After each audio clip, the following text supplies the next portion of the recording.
இந்த மாதிரி எல்லாம் பிரெக்னன்சி டைம்ல போட்டோ ஷூட் பண்ணி என் ஃப்ரெண்ட்ஸ் குரூப்ல போடுவாங்க. நான் எப்படி கலாய்ப்பேன் தெரியுமா? இப்போ நீங்க எனக்கே பிரெக்னன்சி போட்டோ ஷூட் பிளான் பண்றீங்க. சிரிப்பா இருக்கு. வாழ்க்கை ஒரு வட்டம்ல, அதான் சுத்தி சுத்தி உனக்கே இன்னைக்கு நடக்க போகுது. இல்ல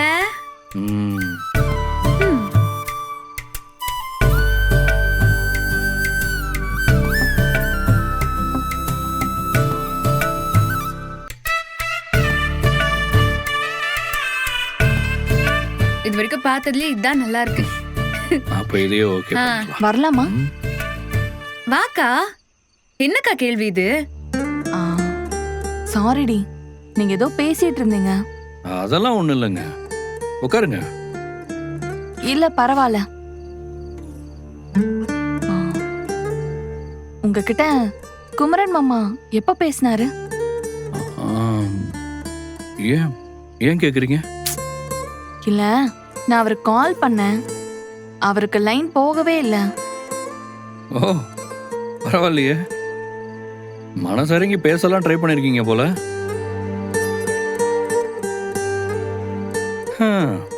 குமரன் பிரதர் எதிர்பார்த்துட்டு இருந்த மொமெண்ட் கூட கடைசியில ஒரு வழியா வந்துருச்சு. எனக்கு ஏதோ அவர்கிட்ட பேசணும்னு தோணுச்சு, அதான் அவருக்கு கால் பண்ணேன். அவருக்கு லைன் போகவே இல்லை. கடைசியா அவர் ஆன்லைன் வந்து 3 நாள் ஆச்சுன்னு காட்டுது. அதான் எனக்கு எதுவுமே புரியல. என்கிட்டயும் அவர் பேசல கங்கா. வேலை விஷயமா வேற ஒரு இடத்துக்கு போகணும்னு சொன்னாரு. அங்க பெருசா சிக்னல் இருக்காது, நானே கூப்பிடுறேன்னு சொன்னாரு. அவரே கூப்பிடாருன்னு தான் நானும் விட்டேன். அவரே கண்டிப்பா கூப்பிடுவாரு, நீங்க ஒன்றும் பயப்படாதீங்க. ஓ அப்படியா? சரி, எதுவும் பிரச்சனைலாம் இருக்காதுல்ல? அதெல்லாம் எதுவும் இருக்காதுங்க, நீங்க நம்பிக்கையா இருங்க. சரிங்க.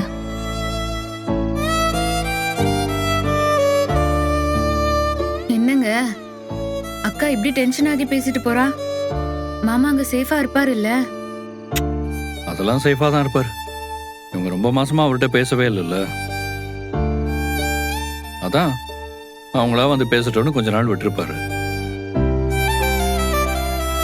இவங்க இப்ப பேசணும்னு நினைக்கும் போது அவருக்கு அங்க ஏதாவது வேலை வந்திருக்கும், அதனால அவரு அவைலபிளா இல்ல.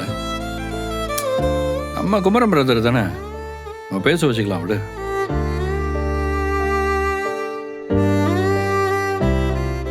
போட்டோ பாரு.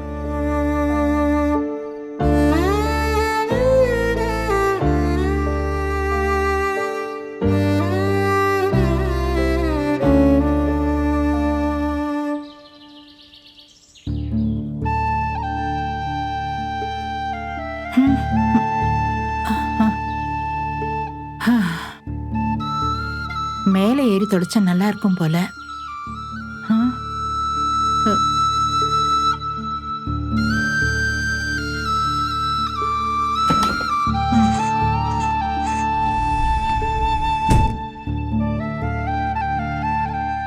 சிந்து, இங்க வா. ஐயோ, இவங்க எதுக்கு கூப்பிடுறாங்க? வான்னு சொல்றேன்ல.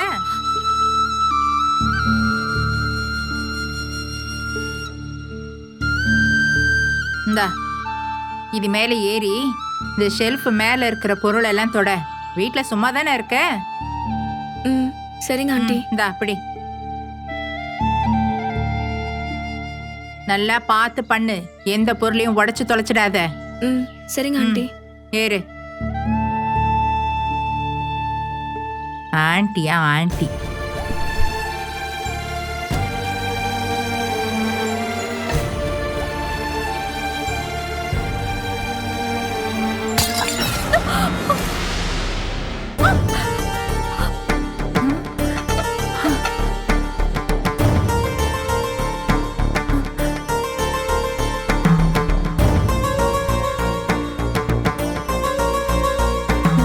உடைச்சிட்டியா?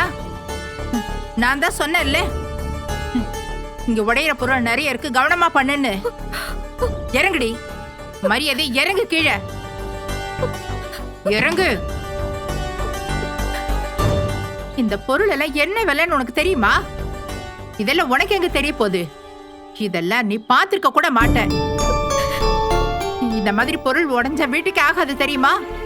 பாவி பாவி, உன்னை போய் மேலே ஏறி தொடக்க சொன்னேன் பாரு, என்ன சொல்லணும்?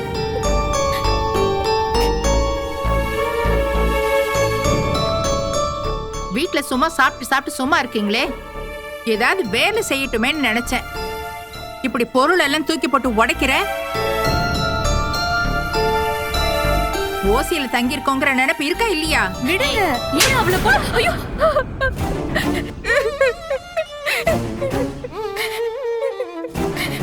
ஒண்ணு வந்த இடத்துல உன்னால கவனமா இருக்க முடியுமா முடியாதா? இப்படிதான் பொருளை போட்டு உடைப்பியா? விடுங்களேன், அவளை எதுக்கு போட்டு அடிக்கிறீங்க?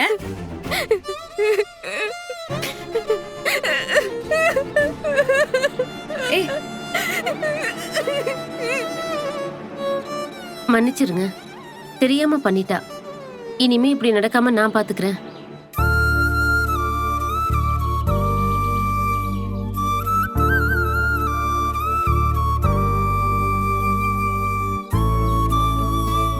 மல்லிகா, மல்லிகா,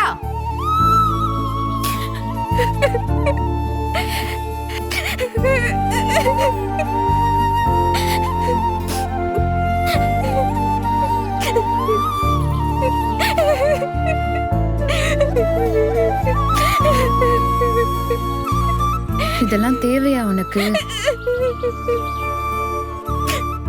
எங்கேயோ வந்து யார்கிட்டயோ இப்படி பேச்சு வாங்கிட்டு இருக்க. பேசாம ஊர்லயே இருந்திருக்கலாம்ல. இல்ல விஜய் சொன்ன மாதிரி ஒரு பங்கு மட்டும் வாங்கிட்டு உங்க வழியை பார்த்துட்டு போயிருக்கலாம்ல. இப்படி நீங்க உட்கார்ந்து அசிங்கப்படணுமா? நான் உங்களை கஷ்டப்படுத்தணும்னு நினைக்கலக்கா. இங்க வரலாமா வேண்டாமான்னு நானே அம்மா அண்ணெல்லாம் பல முறை யோசிச்சோம். ஆனா வேற என்னெல்லாம் வழி இருக்குன்னு யோசிச்சோம். எங்களுக்கு எதுக்குமே வழி இல்லக்கா. அங்க எங்களால இருக்கவே முடியல. தினமும் கடங்கார வந்து கத்துவான், சமாளிக்க முடியலக்கா. எல்லாமே அப்பா வாங்கின கடன் தான். அவரு வாங்கின கடனை அண்ணன் தான் அடைக்கணும்னு சொல்லிட்டாங்க. அவ்வளவு பணம் எங்க கிட்ட இல்லக்கா. பணம் கொடுக்கலன்னா அண்ணனை ஏதாவது பண்ணிருவோன்னு மிரட்ட ஆரம்பிச்சிட்டாங்கக்கா. எனக்கு அப்பதான் கல்யாணம் வேற பிக்ஸ் ஆச்சு. இவ்ளோ கடனை வச்சுக்கிட்டு நாங்க கஷ்டப்படுறத பார்த்து மாப்பிள்ளை வீட்டுல கல்யாணம் வேண்டான்னு முடிவு பண்ணிட்டாங்கக்கா. அண்ணன் எவ்வளவோ போராடி பார்த்துச்சு. ஆனா மாப்பிள்ளை வீட்டுல ஒத்துக்கல. ஒண்ணுமே இல்லாத வீட்டுல பொண்ணு எடுக்கிறதே தப்பு, இதுல கடங்காரன வர இருக்கீங்கன்னு சொல்லி கல்யாணத்தை நிறுத்திட்டாங்கக்கா. அப்பா செத்த உடனே என்ன நினைச்சது அம்மா ரொம்ப பயந்தாங்க. அதான் எனக்கு உடனே கல்யாணம் பண்ணணும்னு நினைச்சாங்க. அதுவும் நடக்கல. எங்க நிலைமை ரொம்ப மோசமாயிடுச்சுக்கா. என்ன பண்றதுன்னே தெரியாம தான் நாங்க கொடைக்கானலுக்கு கிளம்பி வந்தோம். உங்களை கஷ்டப்படுத்தணுங்கிற எண்ணம் எதுவும் இல்லக்கா.